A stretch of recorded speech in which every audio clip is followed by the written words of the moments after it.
สบายดีท่านผู้ชมที่เคารพสำหรับ EP นี้ข้าพเจ้าจะได้เล่าเกี่ยวกับประวัติความเป็นมาหรือว่าการสร้างตั้งอาณาจักรจำปาสักหรือว่านครจำปาสักนครจำปาสักนี้เป็นอีกเมืองหนึ่งที่เก่าแก่ของชนชาติไทยลาว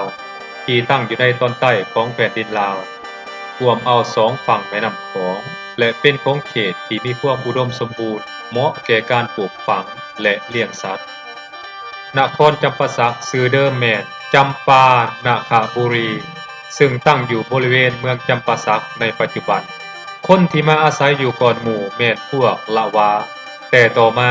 ก็ได้มีพวกชนเผ่าอื่นๆเข้ามาอยู่ร่วมกันเช่นพวกจาม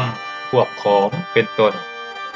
นครจำปาสักก่อนคริสตศักราชพวกจามได้เคลื่อนย้ายมาจากแคมป์ฝั่งทะเลของเวียดนามและขยายอาณาเขตเข้ามาครอบครองของเขตจำปาสัก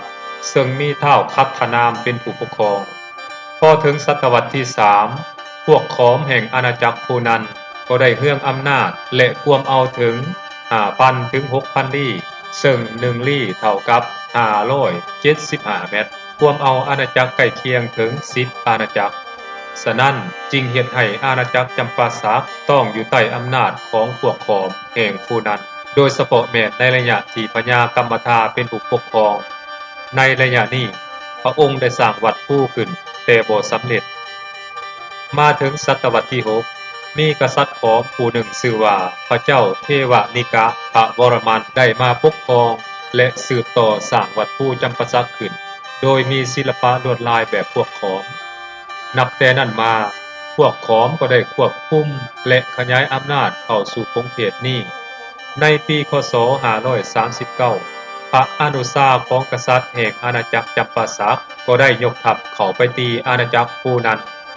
เฮ็ดให้อาณาจักรฟูนันอ่อนเพลียและแตกม่านหรือว่าพังทลายลงในปีคศ550ต่อมาพระเจ้าวรมันก็ได้รวบรวมเอาดินแดนเขตลงแม่น้ำโขงทางตอนใต้ทั้งหมดพร้อมกับอาณาจักรฟูนันแล้วสร้างตั้งเป็นอาณาจักรจันลาของตนขึ้น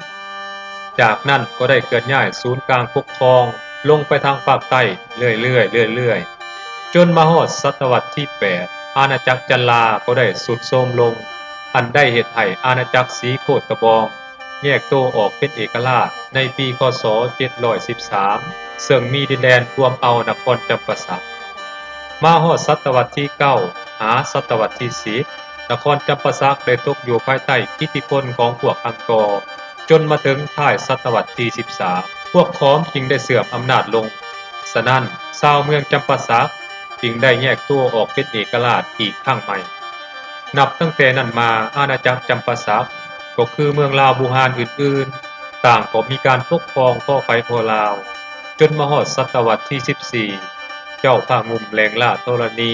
จึงได้ทอนโฮมบรรดาเมืองลาวบูฮานเหล่านั้นเข้าเป็นอาณาจักรลาวล้านสร้างเป็นเอกภาพเป็นอันหนึ่งอันเดียวกันอันนั้นคือการเล่าเกี่ยวกับประวัติในการสร้างตั้งเมืองจำปาสักหรือว่านครจำปาสักนั่นเองท่านผู้ชมซึ่งข้าพเจ้าก็ได้เล่าให้บรรดาท่านฟังโดยย่อส่วนว่ารายละเอียดอื่นๆเนาะถ้าเราจะเอามาเล่าเบิดก็จะยาวเนาะฉะนั้นเพื่อเฮ็ดให้วิดีโอที่ข้าพเจ้าสร้างขึ้นนี้บ่ให้มันกินเวลาหลายเกินไปข้าพเจ้าจึงได้ย้อนหลังตัดตอนเอาแต่บางจุดที่สำคัญมาเล่าสู่บรรดาท่านฟังในวิดีโอนี้เอาล่ะท่านผู้ชมสำหรับเรื่องราวเกี่ยวกับการสร้างตั้งนครจำปาสักนั้นมาฮอดนี้ถือว่าได้สิ้นสุดลงท่านสามารถติดตามรับชมรับฟังวิดีโอที่ข้าพเจ้าสร้างขึ้นนี้ได้ใหม่ในตอนหน้าส่วนจะแม่นเรื่องหยังที่ข้าพเจ้าจะนำมาเล่าสู่บรรดาท่านฟังนั้นโปรดติดตามรับฟังรับชมนำกันสำหรับตอนนี้เบิดลงเพียงเท่านี้สบายดี